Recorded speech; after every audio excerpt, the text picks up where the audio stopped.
University.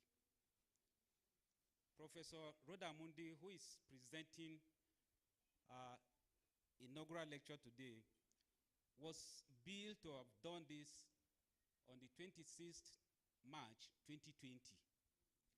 However, on 25th, there was this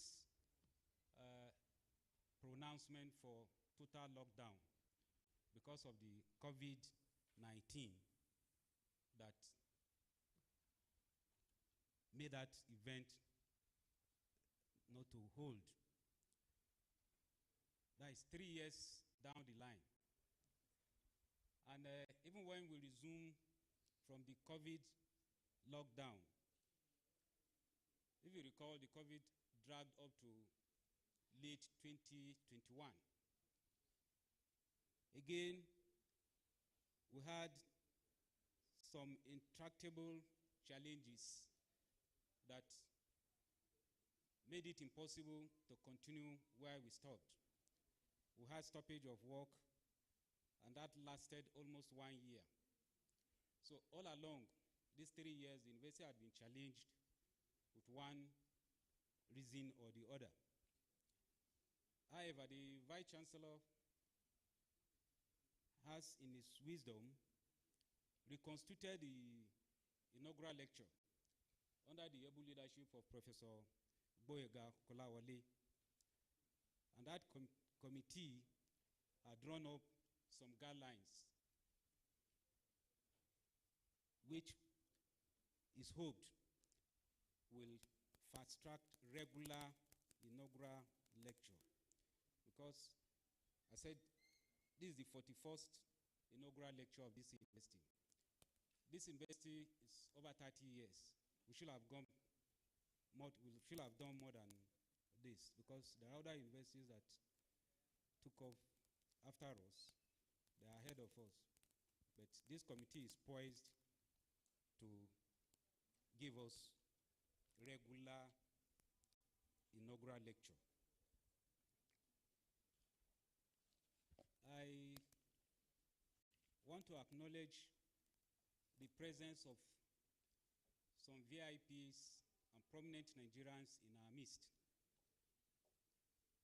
We want to acknowledge you and to appreciate you that you've been able to make it here.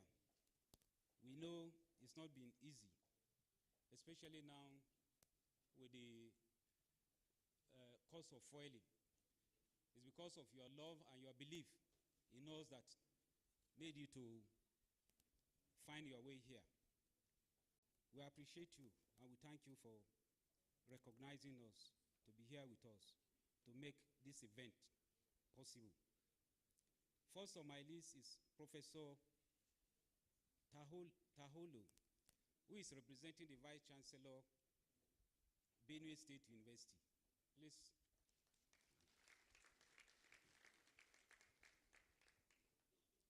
I also have Dr. Usoro BD, representing Permanent Secretary, Federal Minister of Education.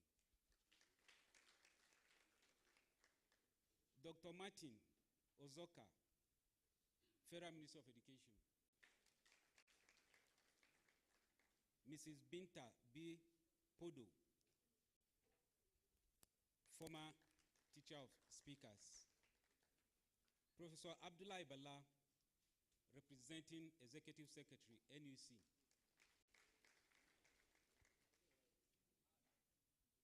Dr. Dauda Iya Ekwa Gwagwalada.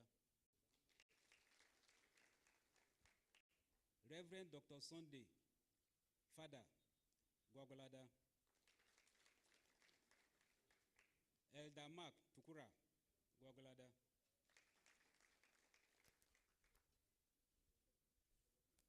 Professor Fodio Musa, VC, Accounting University.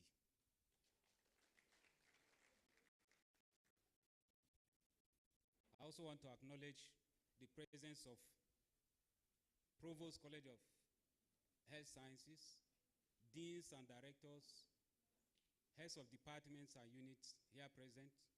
You are welcome.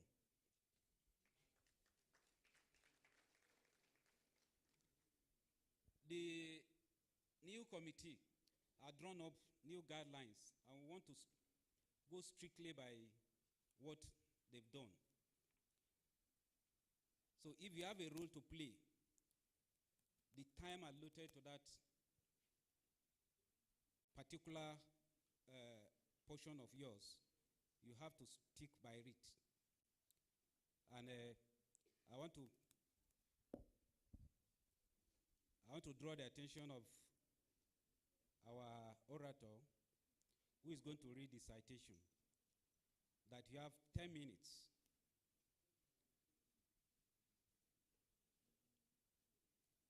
Presentation of the lecture by the speaker, Professor Rhoda Mundi, you have 1 hour.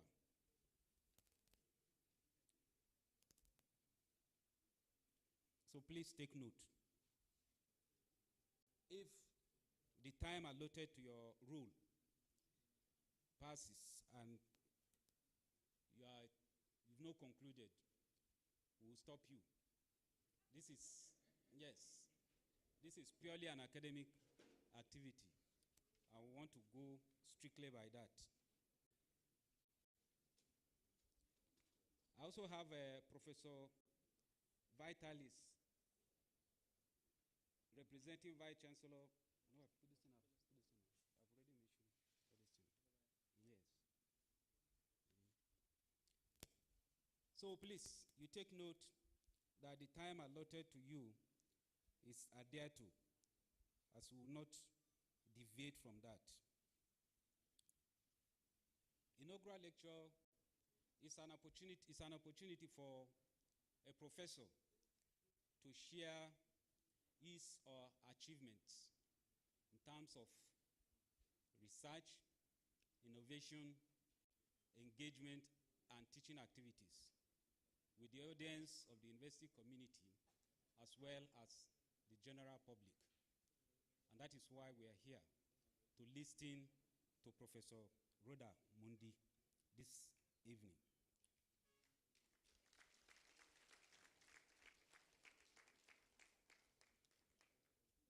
I also want you to give Professor Rhoda Mundi a round of applause.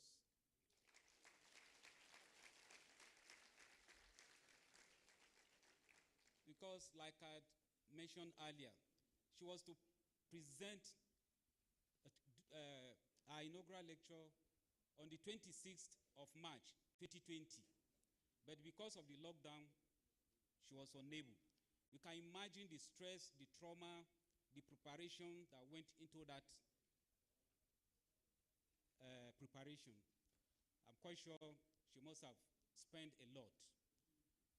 You know, we celebrate inaugural lecture. Banners were printed, invitation cards printed, invited guests were already in town because it was the following day she was to present. And then suddenly there was this lockdown, which made it impossible. So you can imagine what she went through.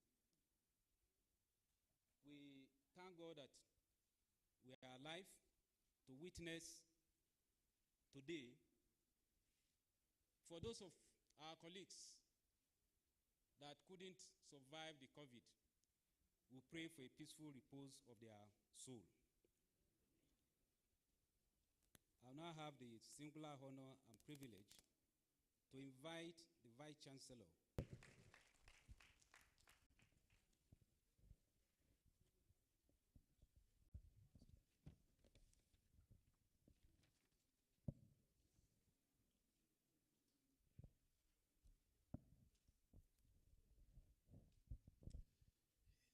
the Executive Secretary of NUC, represented by my brother, former Vice Chancellor, University of Technology, Mina, who is here, and former Chairman of West African Association of Universities. Please give me a round of applause. We're very proud to have you on our campus. Thank you for coming. The special dignitaries that have come from all over, we welcome you. My Deputy Vice Chancellor Academic, the Deputy Vice Chancellor Administration, the Registrar, the Bursar, the University Librarian, and most importantly, person of the day. Should I call her the celebrant? I should call her the celebrant. The celebrant. We're very proud of you. We really are very proud of you. You are one of a scholar, and this university has been able to feel your impact as a scholar. You've done quite tremendous. Part of whatever ranking that we are getting as a university is because of the kind of things that you do. So I want to showcase you as one scholar that should be emulated. You know, as you do scholarship, you also do service. You're a member of council of the university for some time. You are chairman of so many committees of the university. Please give her another round of applause. We're very impressed with what you have done. I want to thank the inaugural committee led by distinguished chairman of the committee. Please give Professor Kolawole a round of applause for the excellent work that his committee has done. I want to thank everybody in that committee that have done a marvelous work. The truth is that this tradition from now on must be very regular. It's a tradition that is part of the university culture. And I want to see a situation in which in a semester we might have 2 or even 3 inaugural, and we can do it. Why not? We can do it. We can, yeah, 1, 2, 1. Anyway, I will leave that to the committee. But at least let's have as many as possible in a year. Another round of applause for them. Nigeria is a new country today. New nation today because democracy has allowed us to renew. We are new because we have renewed. We have refreshed. The fact of democracy is that you are constantly having the opportunity to renew and to refresh. 2 days ago it was, or 3 days ago it was a different president. Today is another president. And we're expecting different sets of leadership. We are also hopeful that a lot of issues about Nigeria will come to also be addressed. The truth is that everyone has the opportunity whenever it is their time.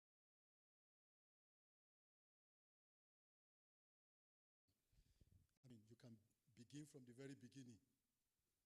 Tafawa Balewa, Yakubu Gowon, Obasanjo, Shagari, Buhari first, Buhari last, right? And all the others that have ruled. Obasanjo again, Yar'Adua, and all of them. Each of these opportunities present newness to Nigeria to do something new. That is why the dramatic change often is always welcomed by some exclamation, whatever it is, because people are looking for renewal. Whether their hopes are dashed or not, that is the fact. The truth of universities is that universities constantly must continue to do research, to mobilize community, to help community to grow, to bring newness to the life of people because of the research that we do. One of the major fundamentals for Nigeria today is population. We have been told that Nigeria is going to be one of the most populated countries in the world. The third, 3, 1, 2, 3. That means that we'll come after which countries? China and?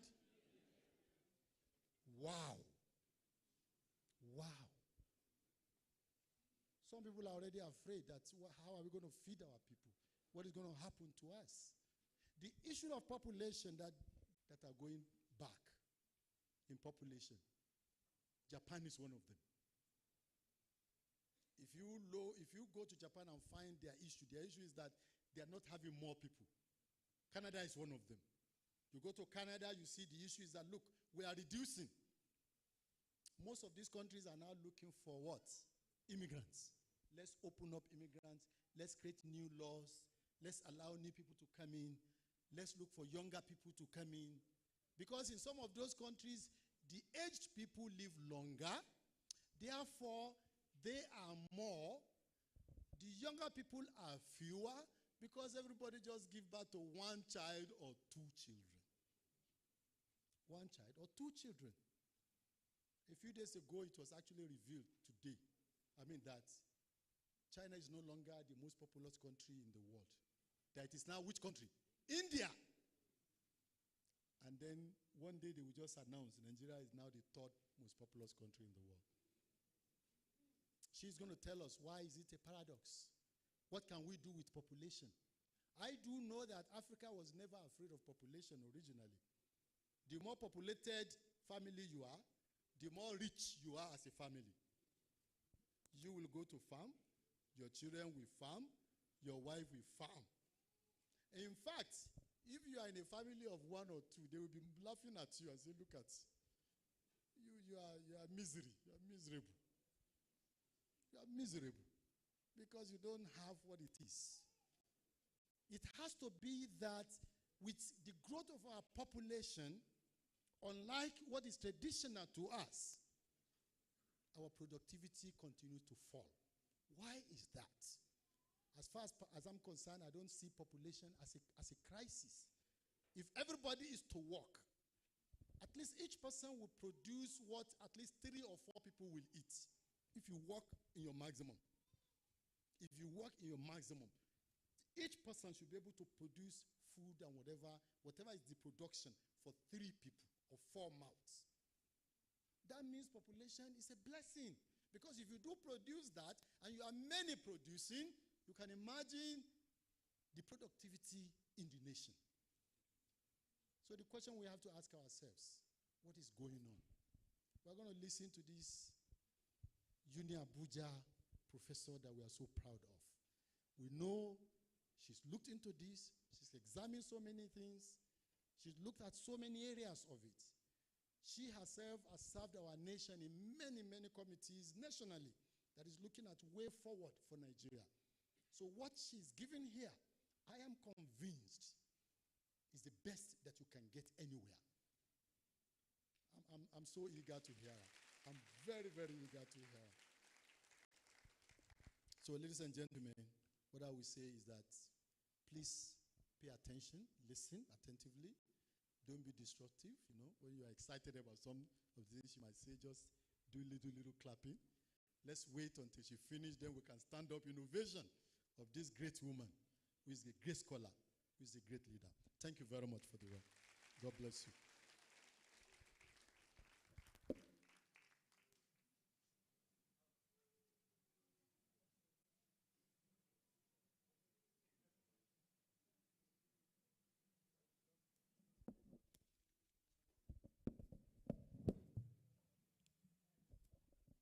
Please permit me to acknowledge the presence of members of staff of the National Population Commission. Professor Ruda Mundi has been one of their consultants, and they are here to grace this event. You are welcome.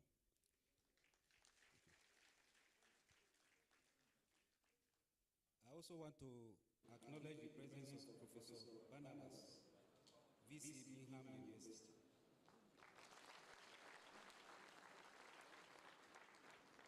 Professor Nu Gado, Director of Academic Planning, Bingham University.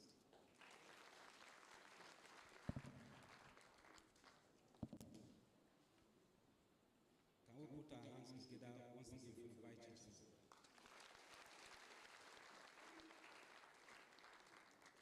Our Vice Chancellor is a scholar, and give him any opportunity. We will help him spellbound. May I now invite Professor Azuki to tell us who is Professor Rodamundi. Professor Azuki, you have 10 minutes to do that. So please, you summarize.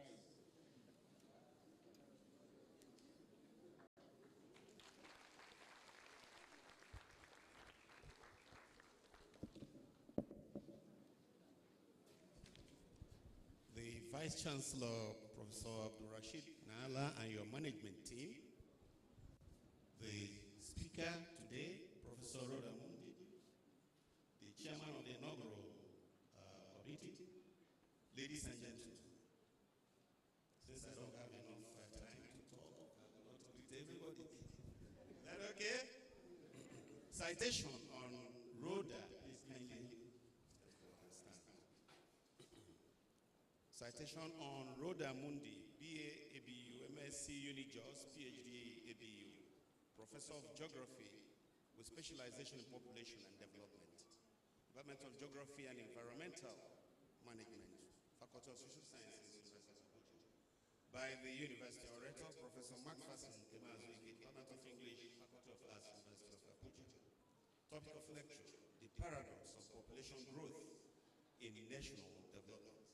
Vice Chancellor, sir, today we have one of your best academics who, in spite of the constraints and manacles usually strewn along the path of the girl child, has triumphantly excelled in a part of this beautiful country where her success and ascendancy cannot be taken for granted, nor grunted away in patriarchal condescension.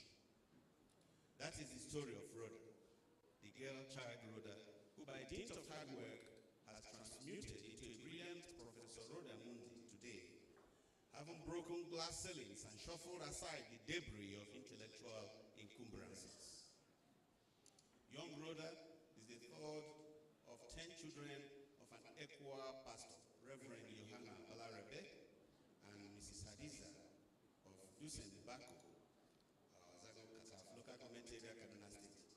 As if destined for intellectual service and greatness, she lived for 4 years with her uncle, who was a teacher.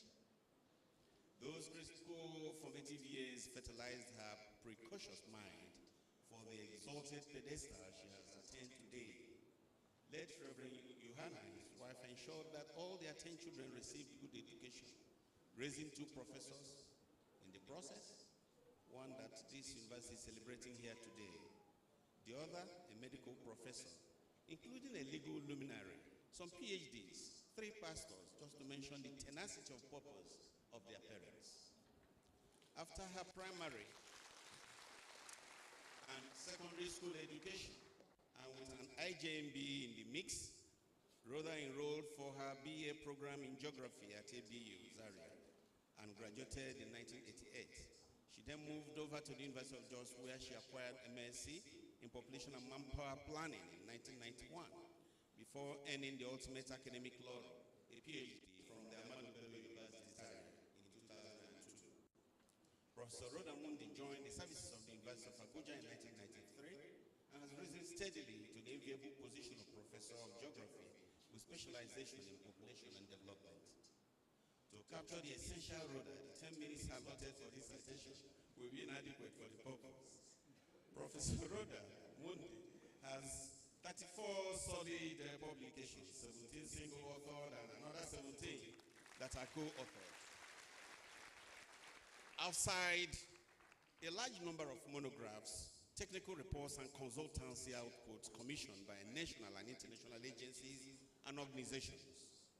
Significantly, she was recently engaged to revise the current national population policy for sustainable development for the country. She was also a member of the Census Tribunal B that covered the Northeast and Southeast geopolitical zones. These are indeed momentous responsibilities her nation saddled her with at different times in her career trajectory. Professor Rhoda Mundi belongs to several professional international bodies, too numerous to recount here. But of interest is her membership of the Association of American Geographers, AAG, that has made Professor Rhoda a permanent fixture in all their conferences because of the qualities of her papers and presentations at their conferences. And this has earned her yearly travels to many American cities in search for and dissemination of new knowledge. This is indeed an incontrovertible testament to her enduring scholarship. Professor Rhoda has diligently performed her responsibilities in her department and faculty. She has carried her fair share of undergraduate and postgraduate teaching and supervision assignments and has traversed the different stages of leadership and mentorship profile. She has served as examination officer, head of department, dean of faculty, director, and is also a member of the University of Abuja Senate and several of its vital committees. Professor Rhoda has served as external examiner to many Nigerian universities as well as an assessor for professorial appointment of staff of equally several institutions. Of her innumerable awards, two stand out and indelibly. She's the first to produce responsible children who have made a huge success of their different callings in life.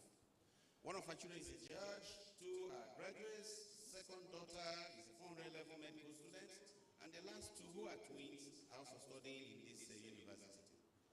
To her credit, she's also a grandmother. Though her husband is late, he was loving and supportive of her career. On the 1st of March of this year, she lost her father, who toiled to educate his children. But to the glory of God, her mother, Mama Halisa, is alive and well. Vice Chancellor, sir, I present to you this quintessential scholar, Professor Rhoda Mundi. Thank you for your patience.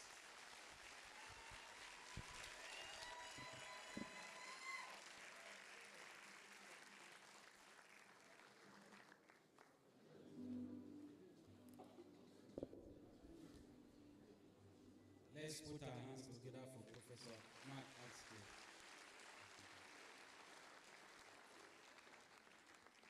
He said he should just give us the summary, and he did just that.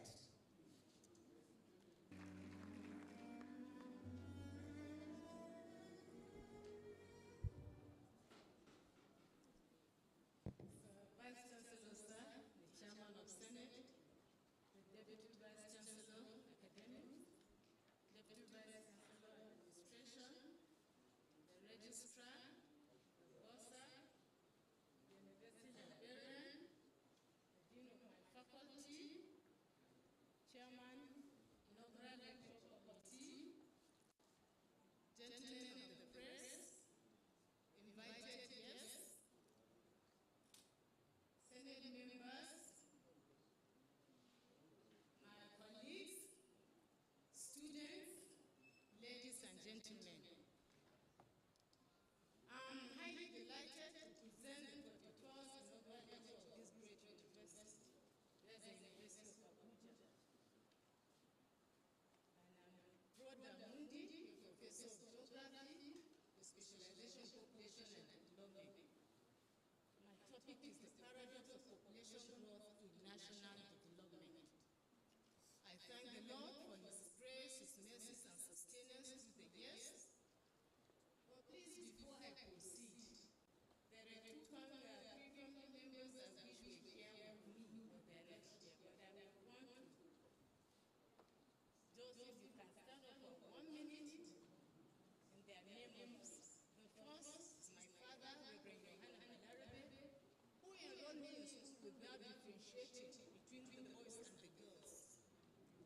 And then my husband, Justice Didis Mundi, who supported me in building a career, but did not need to see the outcome. And then my late elder brother was the first graduate in the family that was like a role model to us, Dr. Simon Yohana. Please may we rest for a minute silence.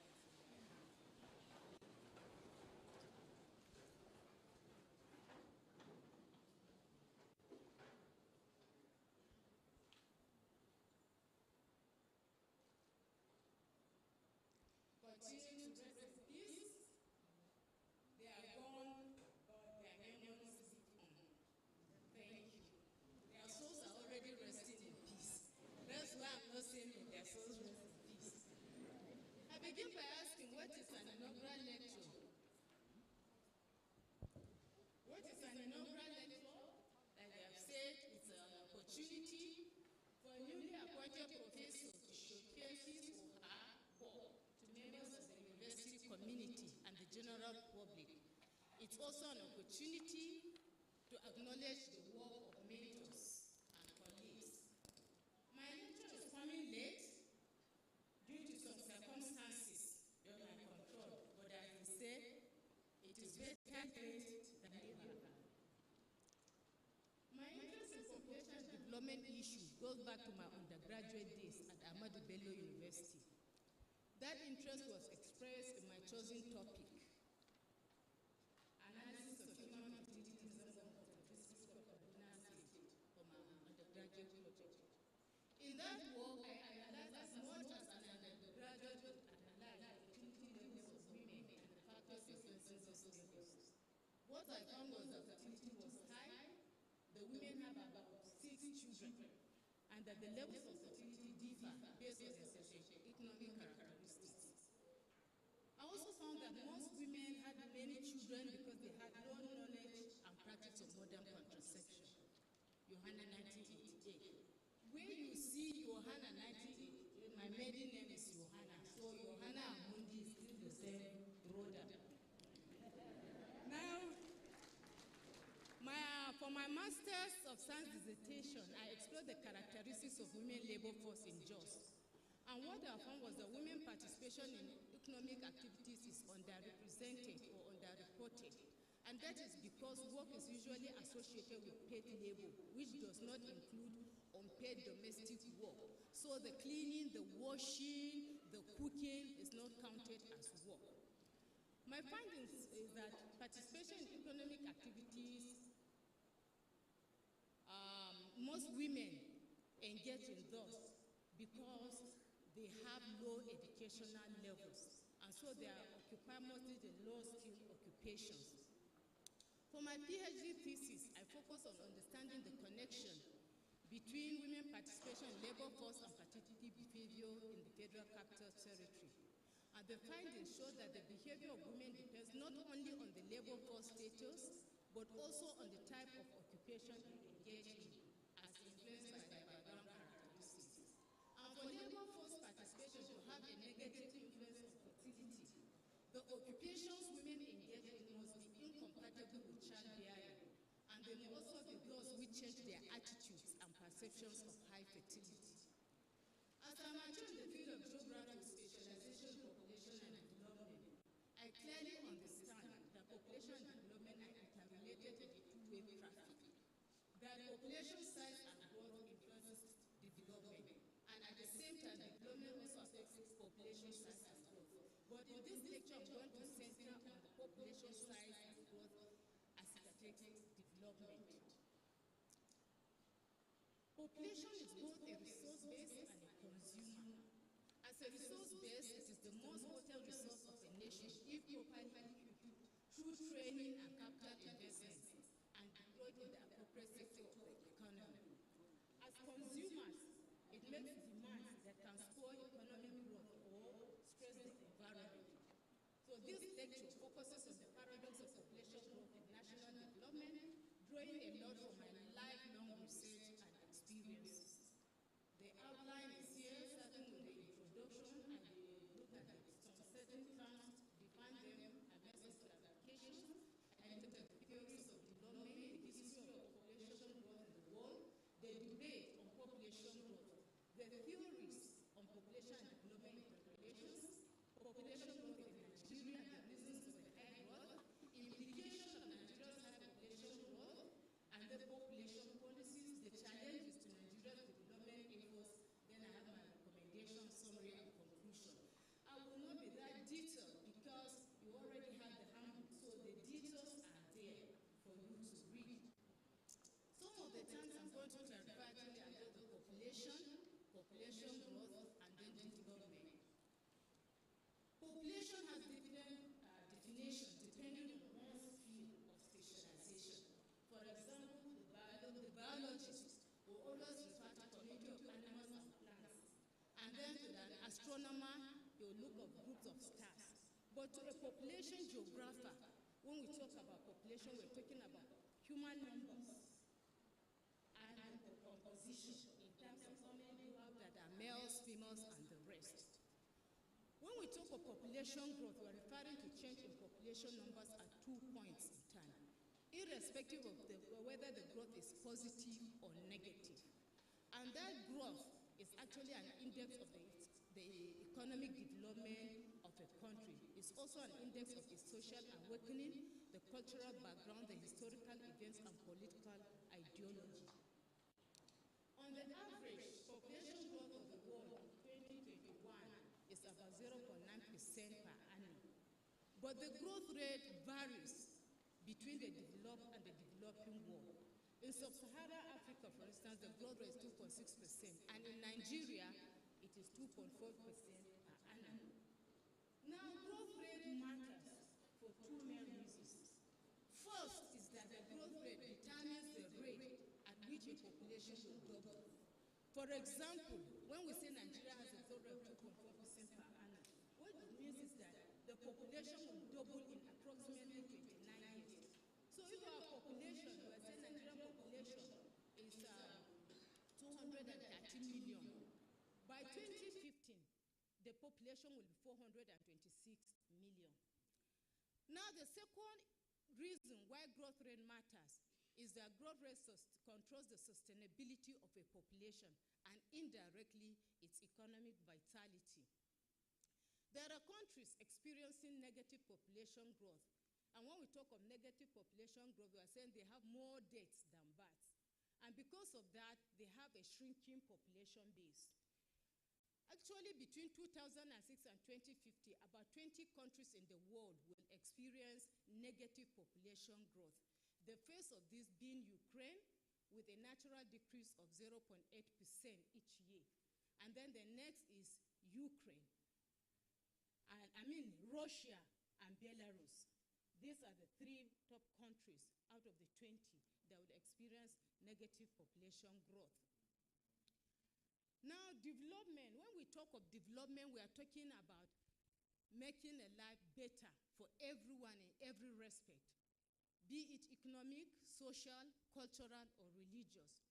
And when we say better life, we are talking about meeting the basic needs of people, such as having sufficient food, having a safe, healthy place to live, affordable services, and being treated with dignity and respect. Development can be manifested in three ways. It can be manifested at the level of the individual. And in that case, we talk about acquisition of freedom, we're talking about creativity, we're talking about self-discipline. It can also be manifested at the level of the social group.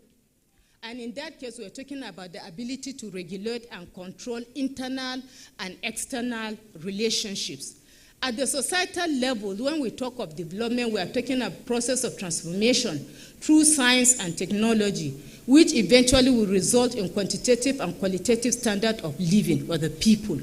So development implies an improvement in poverty, in unemployment, in inequality, and in want. Development is often used interchangeably with words such as, with concepts such as change. Some will say progress, some will say advancement, some will say improvement. Now, the most current widely accepted measure of development is the United Nations Human Development Index. And based on that index, Nigeria ranks number 163 out of 191 countries in 2021. And in percentage terms, it translates that Nigeria is at the bottom 20% of countries in the world. Nigeria ranks below countries such as Ghana, which is number 135, Zimbabwe, 145, Angola, even Cameroon and Kenya that have a tie at 150. Nigeria is only slightly higher than a few countries. Now the connection is obvious between population and development. As the population grows, a country must continue to provide more facilities and amenities just to maintain the status quo. Let me use an imperfect example to illustrate this. We have said the population of Nigeria grows at 2.4%. Now, if our economy is expanding by 2.4%, the health facilities are expanding by 2.4%. Our education institutions are expanding by 2.4%. That expansion will not lead to progress because it simply accommodates additional individuals at the same level of service. So to progress or to develop, the country must provide food, health services, educational, all these indices at a faster rate than the growth of the population. But note that development is not the same as economic growth, because economic growth means achieving a more massive economy, having a larger total income. And it occurs when more productive resources such as land resources, capital, are employed to produce more goods and services. Therefore, it is very possible for economic growth to occur without touching problems like inequality or poverty, especially when a bulk of the increase in income is taken by a few people. Summarily, we can say development is optimistic and utopian. It means changing the world and the society for the better. It stands for human freedom from the control of nature through the application of technology. Now, there are other concepts, like I said, I won't go into them: dependency ratio, total fertility rate, life expectancy, infant mortality rate, maternal mortality ratio. These are all in the booklet. Now, we may ask, how do processes of change in societies take place? This will now lead us to the theories of development. And there are 4 theories of development. We have the modernization theory, we have the dependency theory, the world system theory, and the globalization theory. The modernization theory deals with the process of a nation's transformation from a primitive to a modernized society. And there are 5 stages, actually: the traditional society, the precondition for takeoff stage, the takeoff stage, and so on and so forth. Now, at the traditional level, the society is largely agrarian and is not even aware of its capability to transform into a modern society. But at the precondition of takeoff stage, the society is aware of its transformation potential and gets involved in the application of modern science and technology to agricultural and industrial practices. At the level of the takeoff, there's commercialization of agriculture and industrialization. Then at the stage of drive to maturity, the economy is already diversified with more investment opportunities. Then the high mass consumption stage, of course, is a stage of mass consumption, as the name applies. We have durable consumer goods and services. And you may ask, what stage is in Nigeria? Maybe I'll leave you to think of that. But one thing I know is that if the tempo that we started with in the 70s was sustained up to the 80s, by now, most likely we would have been in the drive to maturity stage, or even closer to the high mass consumption stage. But something happened along the line that I tend to think we are seeing. Just says that some countries experience or are developed from the exploitation of natural and human resources of smaller countries in a center-periphery relationship. The world system theory is built on the dependency theory and talks about development being achieved as a result of exploitation of one country by another. Then we have, of course, that theory, there are 3. We have the core, we have the semi-periphery, and so on and so forth. Then we have the globalization theory, which focuses on cultural aspects of nations and their international communications as the main determinants of economic progress. So, having explained the processes of change in society, we may ask, how many are we in the world today? Looking at that, let's look at when did even man come into existence? For those that are Christians, we know that the Holy Bible accounts in Genesis chapter 1, verses 27, 28, and verse 31 shows that man was created on the 6th day of creation and was blessed to, I quote, be fruitful and increase in number, fill the earth and subdue it, rule over the fish of the sea and the birds of the air. And of 1960, it has reached the 3 billion mark. By November last year, the world population reached 8 billion. And it is projected that by 2050, the population will be over 9 billion. Now, there's one thing that's interesting, that this population is, the growth is contributed by different regions of the world. And so the contribution is not even. The highest contributors of this world population are Asia, that has contributed 4.7 billion, and then Africa, that has contributed 1.4 billion. That's not surprising because the total fertility rates of Africa is 4.3. But for Asia, we have now a declining fertility, total fertility of 1.9.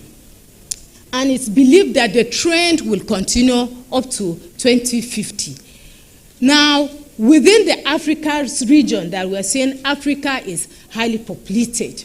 Nigeria, in particular Western Africa, has the highest population. By mid-2022, the population is 430 million. And then, of course, Eastern Africa is another country that has contributed to the population.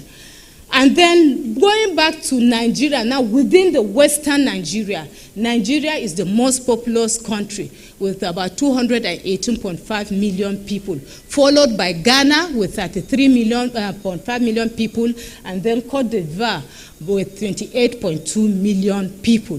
If you look at the total fertility rates, of course, you will see that the rates are also high. So, what is actually the debate on population growth? The question is, can the earth, can it sustain this population we're talking about in millions? Does the growth promote development or does it hinder development? Or are population growth and economic development only accidentally associated with each other? The answers we get for these questions are very critical because this will influence the type of policies that countries will make. And it will also determine the type of economic development packages that are rolled out. Now, Furedi in 1997 outlined its perspectives to the debate on whether population is a promoter of development or it will hinder development. One of them is the developmental perspective. The developmentalists argue that population growth hinders development as valuable resources that would have been used for productive investment are used to feed the population. Although some of them believe that increasing prosperity and modernization will create a demand for smaller family sizes.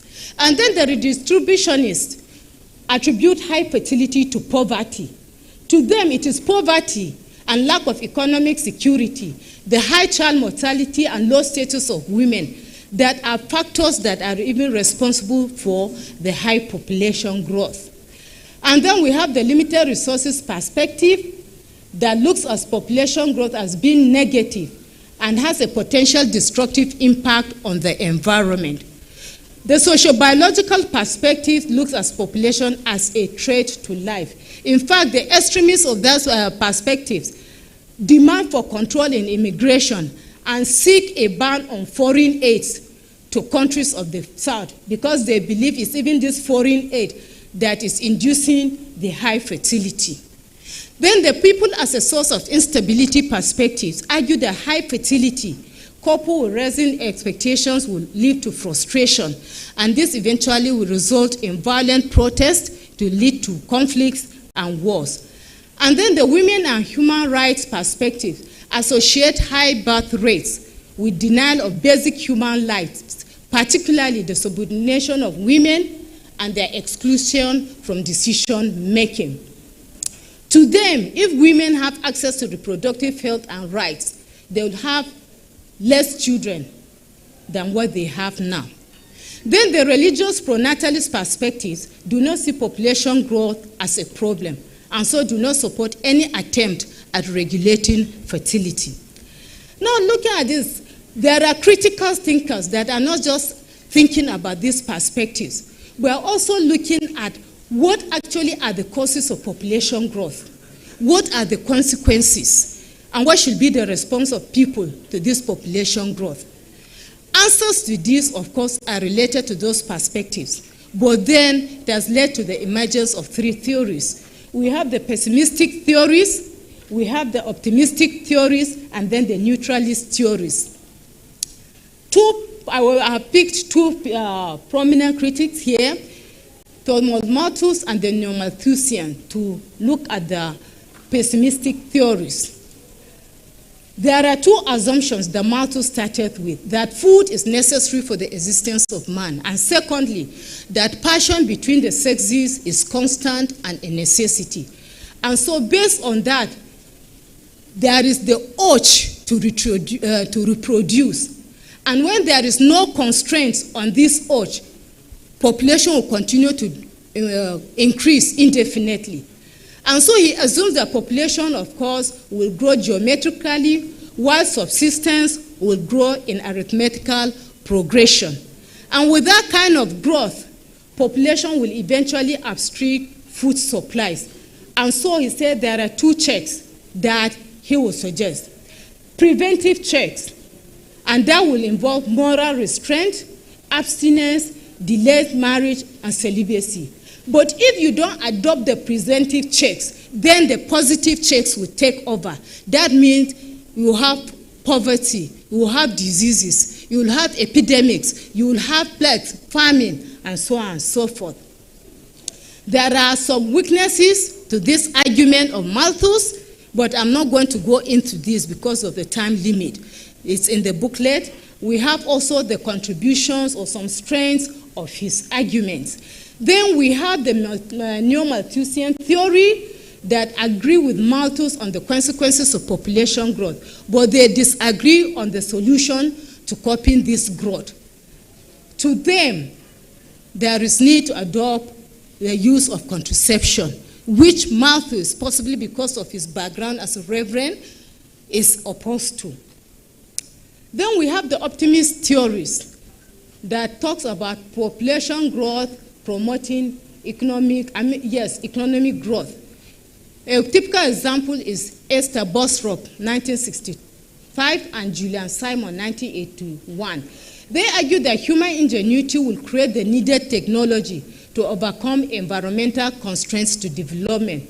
And so to them, population growth will even serve as an incentive for societies to be innovative in their food supply system by intensifying production. Simon in particular looks at population as resources and creators and managers of wealth. Then we have the Marxist theories that analyze the relationship between population and resources in a capitalistic society. They consider poverty and misery as products of capitalistic pattern of society. To them, poverty results from unemployment and underemployment, and this is created by the inability of the capitalist system to provide jobs at the same rate the population is growing. The neutralist theories are neutral. They argue that population growth has no relationship with development or underdevelopment of the society. So let's come back home to Nigeria. What is the population growth in Nigeria? If you look at the chart, the figure there, in 1911, the population was 16.05 million. But by 1991, the population has reached 88.9 million. And by 2016, it has reached 140 million. We are supposed to have another census after the 2006 census. There's nothing. So it is projected that by 2050, actually, the population of Nigeria will hit over 400 million. Now, this is of concern to our country. We call ourselves the giant of Africa, but we don't have the data on our population. And we are talking about development. How do we develop when we don't even know who we are, how many we are in the country? That is a major issue, a very major issue. I was very sad when I heard that the census now, well, it's good because maybe there will be more things to come. But my prayer and my hope is that census will not exceed this year because there are implications. The federal government has already spent a lot of money to this time. By the time you don't conduct it, people have been trained. People have been trained. So a lot of resources have been expended. So by the time people you want to conduct it, maybe in another time, you will have to start all over again because people have forgotten what they have been trained to do. Now, the high population in Nigeria is not surprising considering our total fertility rate. That is, we look at it from the 1981-1982 Nigeria Fertility Survey. women had a mean of 6.3 children. But by mid-2022, we have a total mean of 5 children per woman. Now, what is the characteristics of our population? Now, again, I'm falling back to the 2006 census figures because we don't have any. And by the time you look at other sources, there are other sources, international sources. You have them, UNDP will tell you this, but the figures contradict. When you go to one source, it will tell you this. When you go to another, it's a different thing. So I decided to fall back to our 2006 census, believing that in the next few months, we'll have another one. So in terms of the sex composition, it's almost 50-50. About 50.8% of the population are males, while 49.2% are female. In terms of the age composition, about 54.9% of the population is aged between 15 to 64 years, which we refer as to the productive age group. Then 41.8% are below 15 years, and just 3.2% that are above 64 years.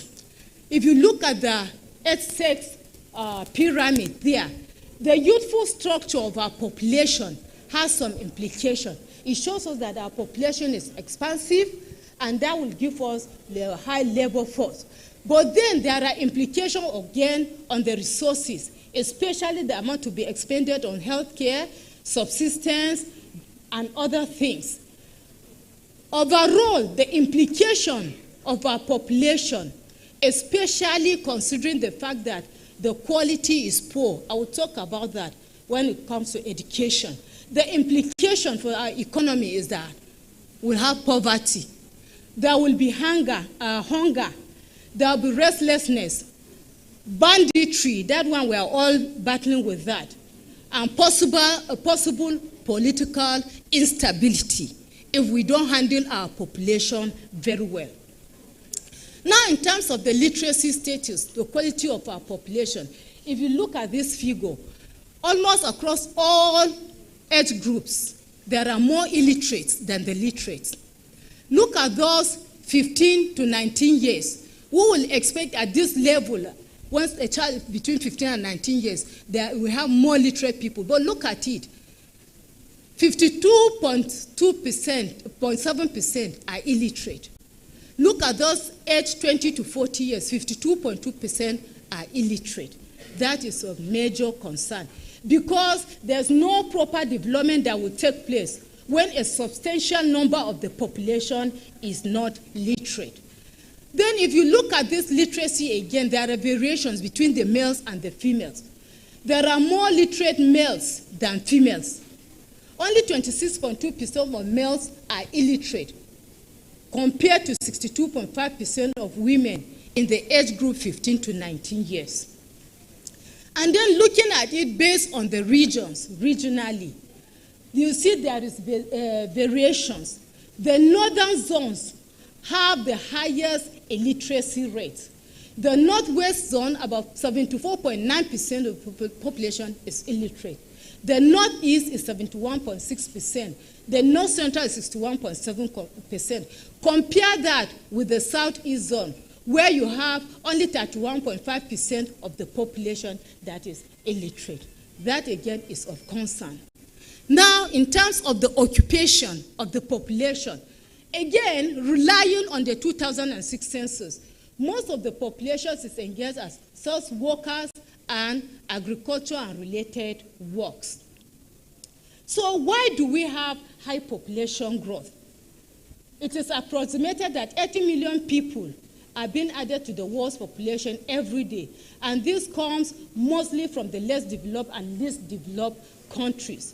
Weeks 2012 talks about some reasons like the need to replenish the society, the consideration of children and security, and so on and so forth. But there are some empirical studies that have been conducted by Mundi, and in some cases, Mundi and Dakes along. Now, one of the reasons for high population growth, now restricting or coming back to Nigeria, is early marriage, early age of marriage. Mundi 2002, in a study of women participation in labor force and fertility behavior in the Federal Capital Territory, found the mean age of marriage to be 20 years. However, this mean of age of marriage varies with level of education. So women with no education marry at 17 years, while those with post-secondary education marry at the age of 23. Which is not far from what the National Population Commission 2019 found. In the same study, what we discovered is that women who marry at the age of 17 have a mean of 6.1 children, compared with those women that married at the age of 23, who have a mean of 3.9 children. Now, the lower number of children is attributed to delay in getting married, because they are pursuing education, and then an increase in the participation of women in the labor force.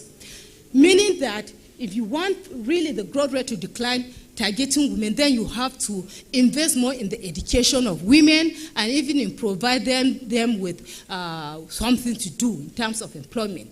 Now, another reason is the low use of contraception. The knowledge is generally high, but the adoption is low. Mundi 2005 found that 56.4% of respondents in the Federal Capital Territory are aware of family planning methods, but only 31.8% of them have adopted a method, which is not far from what NDHS report tells us 13 years later. Thank you. 13 years later, that there is high awareness, but the adoption is low. Now, what are the reasons for the non-adoption? The reasons for the non-adoption, based on the study I have, is that 42% of the women just said they didn't adopt any method of contraception because they just disliked the method, they and their spouses. And then about 34.3% said it is against their religion to practice or to use any contraception. And then 14.4% said it's because the husband is totally against it. And then 8.6% are totally ignorant of any method to use. Now, another thing we have found is, in terms of the reasons, is the use of children as a source of security. Of course, in pre-modern societies, children are engaged in farm work and the rest, so you have the children. But today, there is this belief, and that's what influences some of the thinking, that will make parents to send children out of the country so that eventually children can support them and make remittances to them at all age. But one thing is that nobody really knows at that point, when you're having many children, that you want them to support you at all age. We never really know whether the children will actually support the parents, because there are some children that don't support the parents. And another thing is that we, or those that are having the large family sizes because they want the children to support them, you can't really say whether you will even live to old age. So, in a study I had in Gwagwalada Area Council, majority, 75.2% of the respondents considered children as being beneficial. And then majority, of course, the others consider them costly. What is this being beneficial? Beneficial in terms of the being source of pride and prestige. Just the fact that I have many children is enough to make people to have more children. And then there are those that have them to assist in farm work, especially in the rural area. But for those that consider children as being expensive, they are looking at it in terms of the basic needs and in terms of the provision they have to make for the children. Now, that study also showed that women with low income, at that time less than 10,000 naira monthly, considered many children beneficial compared with women with high income, who consider them more costly. And what is the implication of this? The implication is that fertility will continue to be high unless there is an alternative source of security for women, particularly those with low income. Now, another reason for high fertility is competition in polygynous marriages. This is tied to the issue of considering children as a source of security.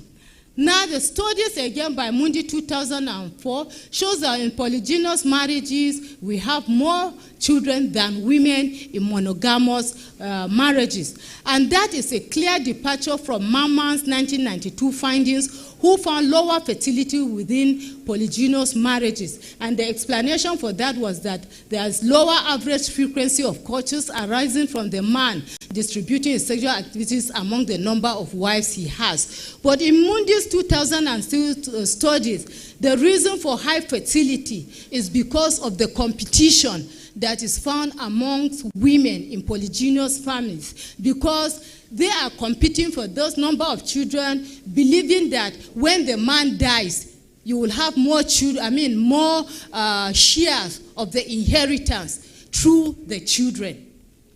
The implication of that is that fertility may not, of course, reduce as is desired, because the more insecure women feel about access to resources, the more children they will desire.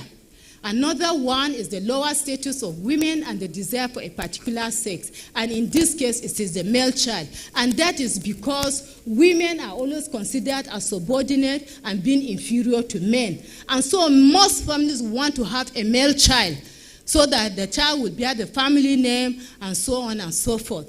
In fact, Johanna 1988 found a major reason for preference of male child in many parts of Nigeria is the belief that a son will support the parents at all age, since the daughters will marry and move in with their husbands' families.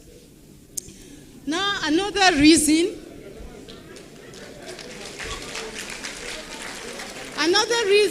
for the high fertility is religious attachment. That is very obvious. Most people in the developing countries believe that the religious injunction that says go and multiply and fill the earth is an obligation that must be fulfilled by them as a direct instruction from God. There appears to be a disconnect on this belief between the developed and the developing countries. It seems that in the developing world, people take this injunction literally, whereas in the developed world, they base their decisions on economic realism. Mundi and Dakis found that religious beliefs restrict women from using contraception. And the last one is the illiteracy or low level of education, and that is women who are illiterate tend to have high fertility. And the reason being that they marry early, they are less likely to use contraception, they are more likely to work in low-paid jobs, and they are more likely to have low income. Now, what is the implication of Nigeria's high fertility or high population growth? Like I have mentioned, a major implication is that the population of Nigeria that is growing at a rate of 2.4% per annum will double in 29 years. Another implication is that the momentum for future growth in the population is already built in as a result of the current youthful structure. And so the population will continue to grow up to the next 40, 50 years until the large number of young people transcends their childbearing age. So we can ask, what is the relationship between population growth and development in Nigeria? The relationship is complex. Considering the size of Nigeria's population, one will expect that the country will develop or will have been developed by now, based on the people as problem solvers perspective of the debate on population-resource relationship and based on the optimist theory. So is Nigeria developed in view of her large population? Before I talk, and then let's look at the indicators of development. I chose to look at the United Nations Annual Human Development Report, which uses 4 indicators: life expectancy, expected years of schooling, mean years of schooling, and gross national income to assess the development of member states. Table 1 presents the ranking of the 10 most developed countries, and then, of course, we've added Nigeria based on those indicators. We look at it, the first country is Switzerland. And the Human Development Index for that country is 0.962. For Nigeria, which is number 163, our Human Development Index value is 0.535. Now, the values, any index that is less than 0.550 is low. Any Human Development Index with values of 0.550 to 0.699 is medium. For those with 0.700 and 0.799, it's high. And then very high is any Human Development Index value of 0.8 and above. So, looking at our own Human Development Index, we have 0.535, which is less than the 0.550. Then, based on the life expectancy at birth in years, look at the number one country, Switzerland, with 84 years. Look at Nigeria, 52.7 years. Now, look at expected years of schooling in years. For Switzerland, it's 16.5 years. For Nigeria, it's 10.1. Look at the mean years of schooling. For Switzerland, it's 13.9 years. For Nigeria, it's 7.2. Look at the gross national income per capita as of 2017. For Switzerland, it's $66,933. For Nigeria, it is $4,790. So based on that, of course, our position is 163. Look at life expectancy at birth in Nigeria between the males and the females. We have higher life expectancy for females. Look at that. For females, 2015, their life expectancy for 2016 is 53 years. Look at that in 2020, life expectancy for the females is 56 years. For the males, it is 54 years. 2021 is still 56 years, and for the males, 54 years. But in 2022, the life expectancy is declining for both the males and the females. We have 54 years for females, and 53 years for males. If you look at that across the countries, I'm not going to look at that, but if you compare even with neighbors, the life expectancy is high. Now, thank you for reminding me. Now, what is the impact of Nigeria's high population growth on development? There are many things. Population can be a promoter of development. It can also be a catastrophe for development. So one of the promoters, the advantages we have of having a high population is the fact that it gives us regional and international visibility. There's hardly anywhere. Nigeria is the 6th most populous country in the world. That's why we have it as the giant of Africa. If you look, Azaku says that Nigeria has contributed to more than 40 United Nations, Organization of African Unity, and even ECOWAS peacekeeping missions. There are many there that are outlined. It's in the book. We've been in Angola, we have been in Iran, we have been in Liberia, and many other countries. Again, Nigeria's population has talents in all fields. So we're a source of intellectual talent pool. There's hardly anywhere you go you not find. Unfortunately for us, we hardly harness our talents. And so, for people that have these talents, at times they are exported out of the country, they get exported to other countries where they will be harnessed. And then it's a source of labor. If you look at it, that's why we keep talking about demographic dividend, because of the advantage we have of our population. Now, one thing I would want to draw about the demographic dividend is that it is not automatic.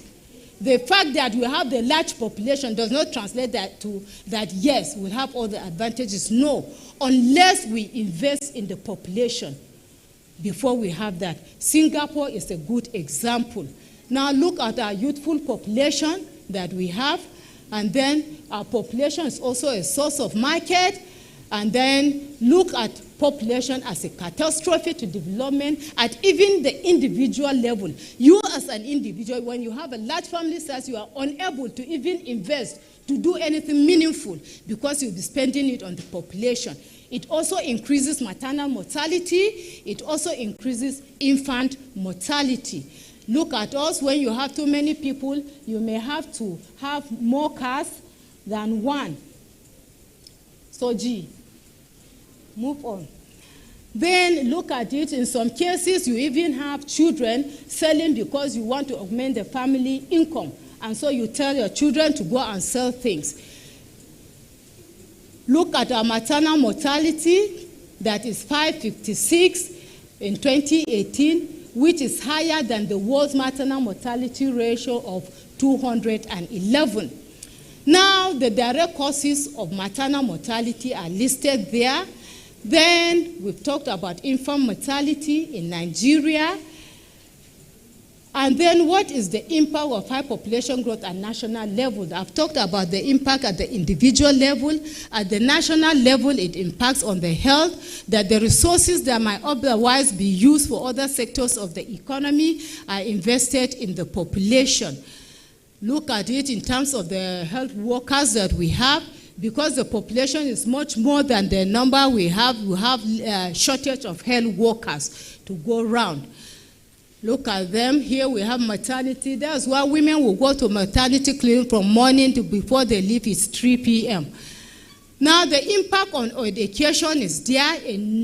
Huge resources will be expended on education. And because we are unable to actually fund the education, we have a decline in education. Look at that. Look at a private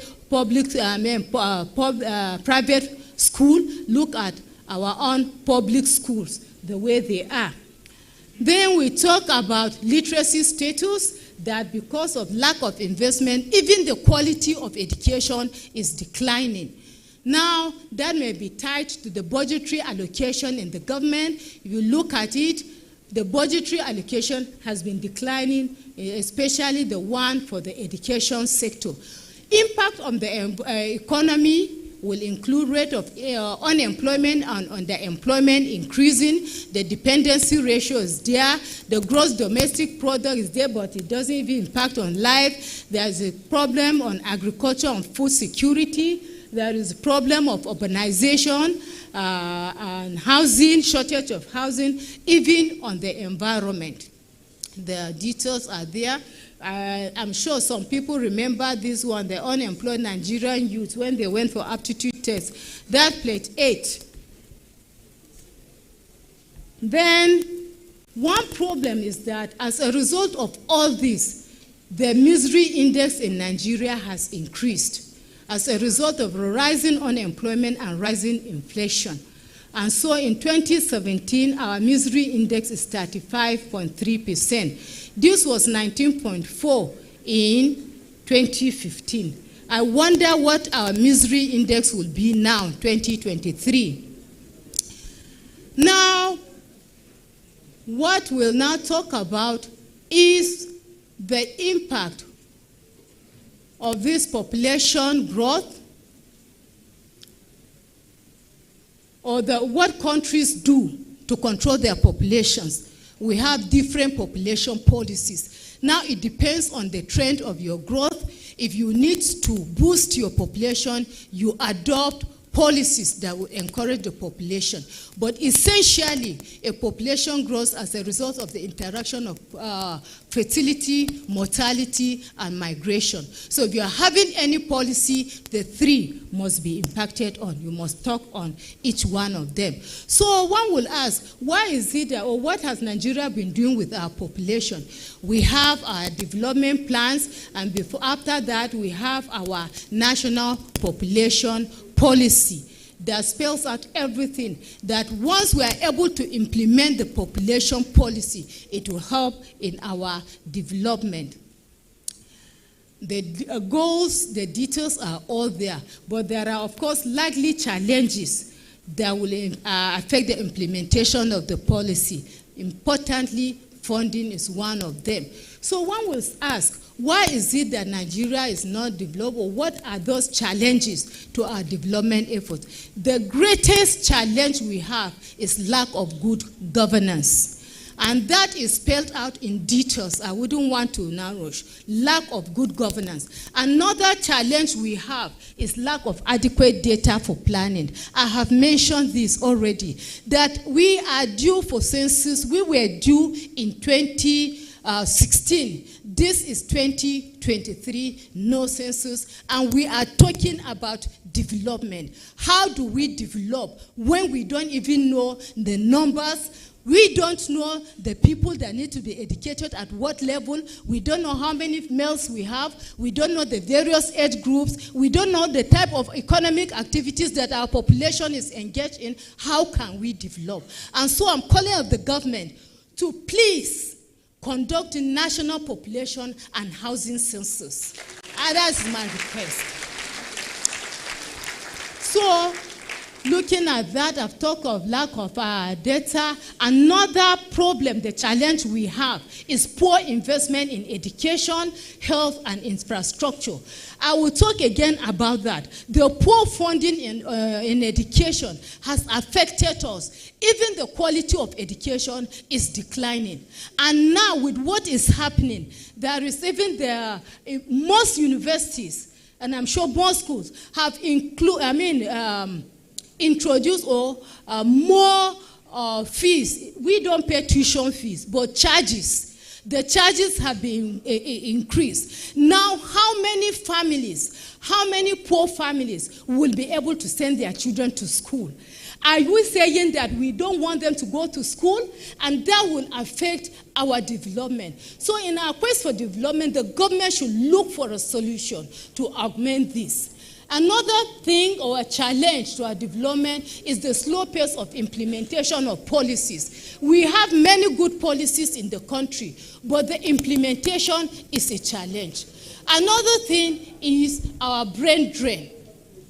As much as we would want to develop, but if we don't encourage our people that have the skills that God has blessed with all this, we will continue to have problems. Another one is insecurity. I don't need to mention that one. Please permit me to talk more on the recommendations I have. I won't rush this because more. So let me talk on the recommendations that we should ensure good governance. Importantly, let meritocracy be a core principle for Nigeria to develop. This will ensure that the best and brightest are given an opportunity to develop, irrespective of their religion, irrespective of their ethnicity, irrespective of their sex or socioeconomic background. Again, government needs to provide the necessary funds that are needed to conduct the national population and housing census. They also need to even meet development partners for assistance. And unfortunately, our other sources of data, especially the voter registration systems, are weak in the country. All tiers of government must be involved in the implementation of the national population policy to ensure the production of a healthy and quality population. Again, government at all levels need to make concerted efforts to invest in our population, because investment in education will enhance the knowledge and skills of the population for better performance and productivity. We also need to invest in our health, because investing in health will translate to having a quality population. With sound investment in the population, the country stands to benefit from the demographic dividend. Government at all levels should make concerted efforts to reduce political influence of matter of bureaucracy. Now, the country also needs to increase the pace of making people or drawing more people to remain in the country, brain gain instead of brain drain. Ladies and gentlemen, I'm coming to an end of my lecture, but the conclusion is that people are resources and creators and managers of wealth, especially when developed through education, training, and knowledge transfer, and when the population is healthy. Nigeria's population is an asset. It's just that we don't give the right attention to the population. And so, high population growth is likely to be detrimental in the short and medium term because of inadequate investment on it, particularly through bad governance. If properly developed and kept healthy, the population in the longer run will result in demographic dividend as the expansive young population become productive adults. Ladies and gentlemen, this is the paradox of population growth in national development.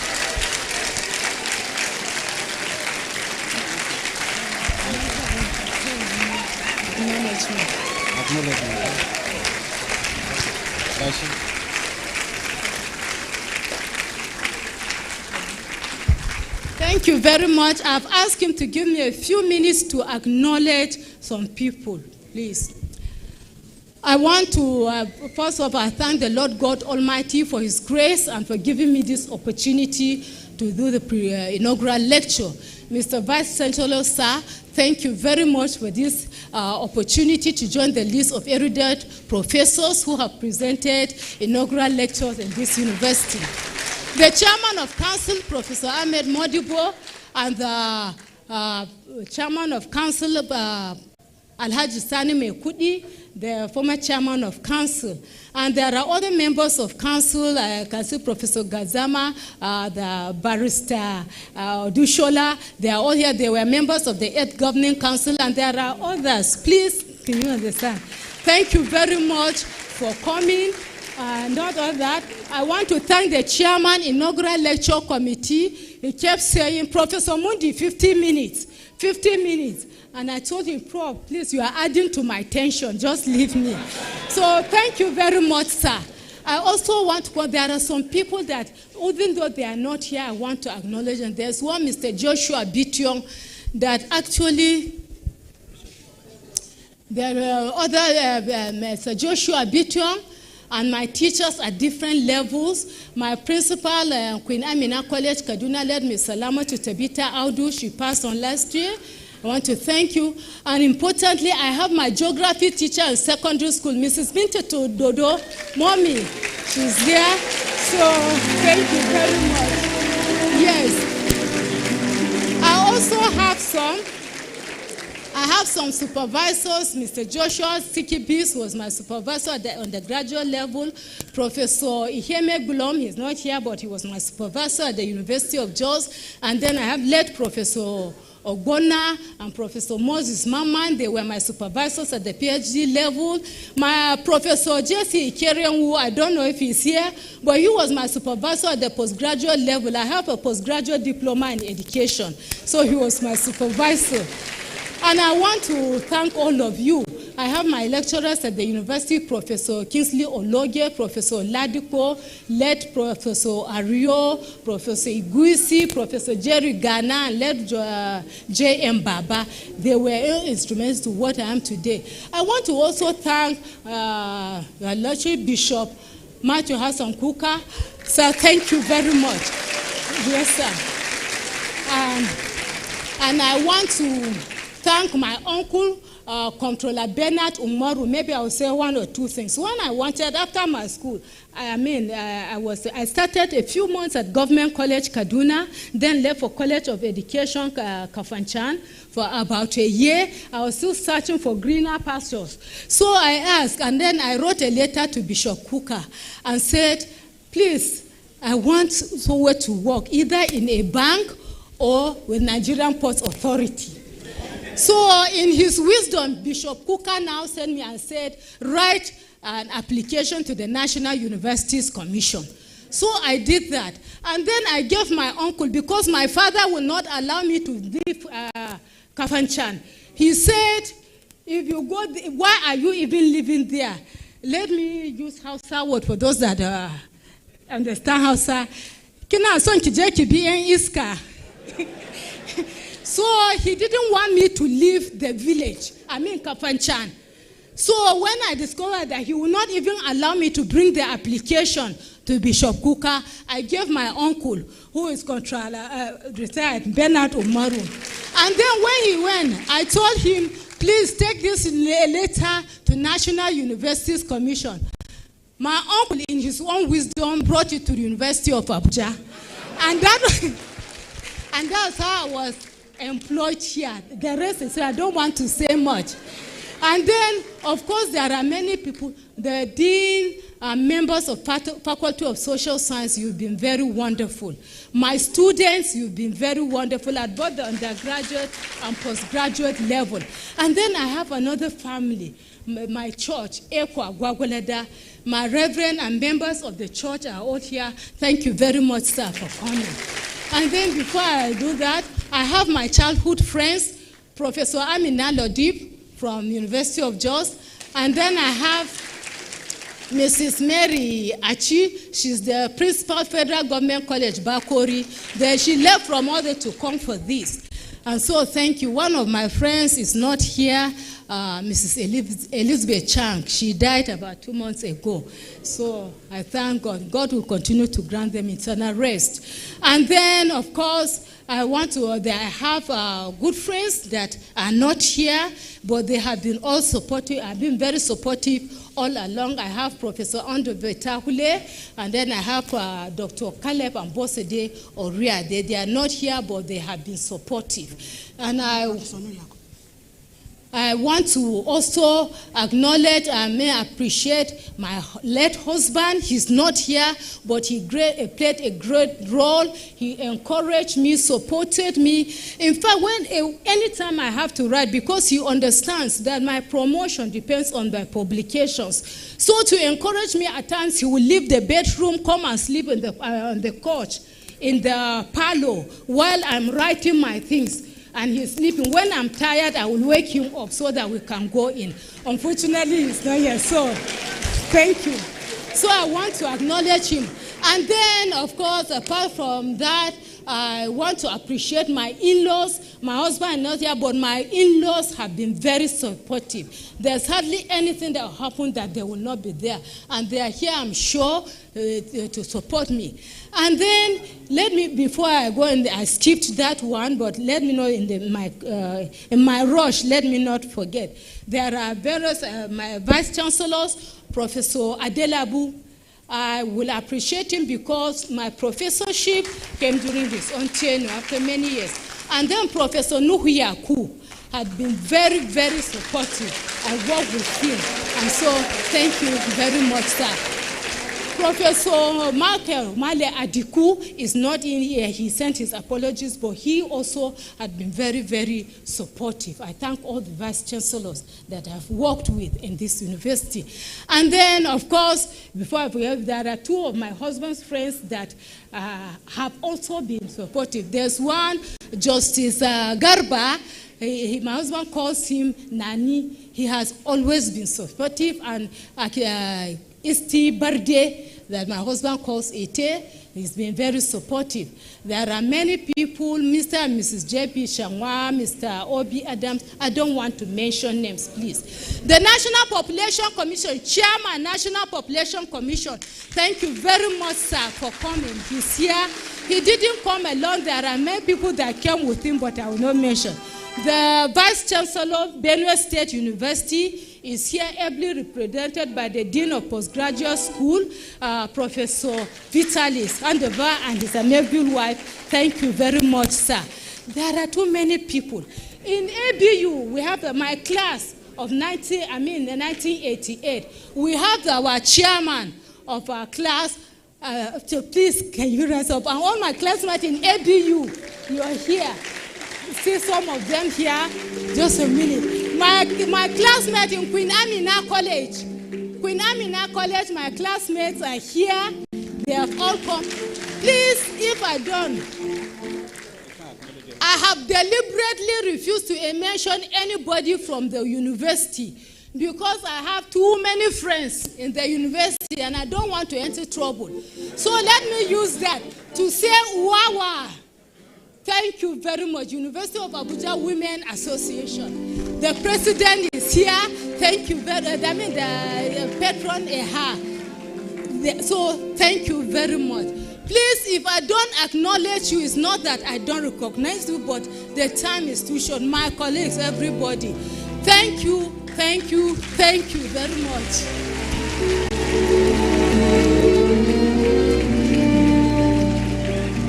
Well done. You tried.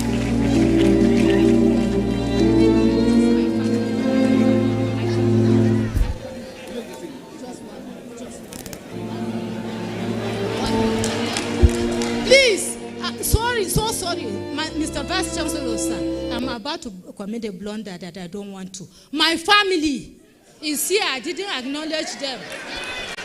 My family, the father of the house now, Professor Stephen Johanna, you're welcome, and all my family members, you are there. Association of Ikulu Professionals, thank you very much. My children, where are you? All of you with the grandchildren, with the nieces, all of you, thank you very much for coming. God bless you all.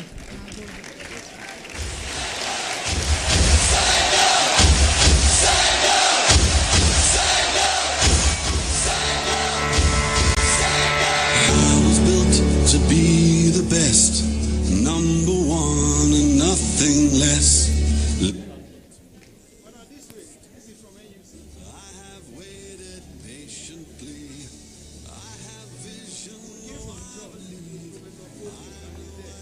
Yes, we've acknowledged you. Hello. Yes. This is your Somtiko. It's not possible to acknowledge everybody present here. So, please, if you are not acknowledged, it's not that we do not know or appreciate your coming. It's just that time will not permit us to acknowledge everybody. I will also want to acknowledge formally Bishop Dr. Asan Kuka.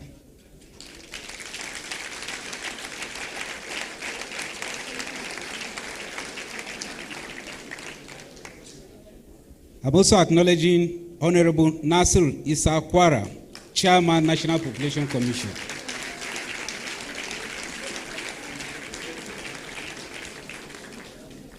And I also want to acknowledge the presence of one of our own, our former Vice Chancellor, Professor Nu Yakubu, CFR.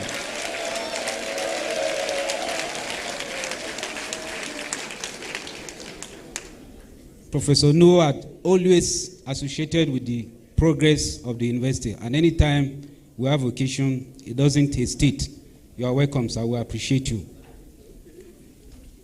Without wasting your time, I now want to invite the Vice Chancellor, Chairman of Senate, to present the plaque to the lecturer. Can you continue to clap for this woman? This exceptional scholar of the great U of A of Nigeria. We are so proud. We are so proud. I mean, just listen. Just look at that. One day I was in Indonesia. I think it was either Indonesia or Malaysia. And I was at the airport. And I was Reverend Hassan Kuka. And I said, oh my God. So I went to him. I greeted him. And I told him who I was. I said, oh. And he went on and on and on about this wonderful woman. I just could not. So today I knew he was going to come here. I knew it. I wasn't surprised when I saw him because he's so proud of her. Prof, we are very proud of you. I am very, very proud of you. So I think our government has to listen to you. The truth is that if government does not listen, then they are leading us into crisis. And there's no way this nation is going to survive another kind of crisis like that. We have done so much. We have bared so much. We have suffered so much. Government of Nigeria, listen to Professor Monday. She told you what to do. On behalf of the University of Abuja and the committee, the inaugural committee, I want to present this to Professor Rhoda Mundi on the occasion of our presenting the 41st Inaugural Lecture of the University, held on Thursday, 1st of June 2023. This is by Manu.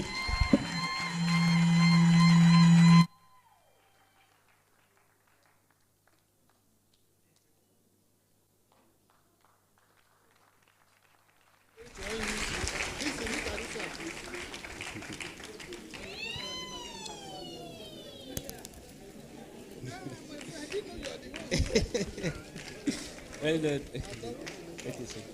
Okay, sir. Okay, sir. It's just that the PhD students, they say they have. Yes, sir. See, it's not going to be possible because it's not in the program. Okay, you don't. Yes, you can present it to us.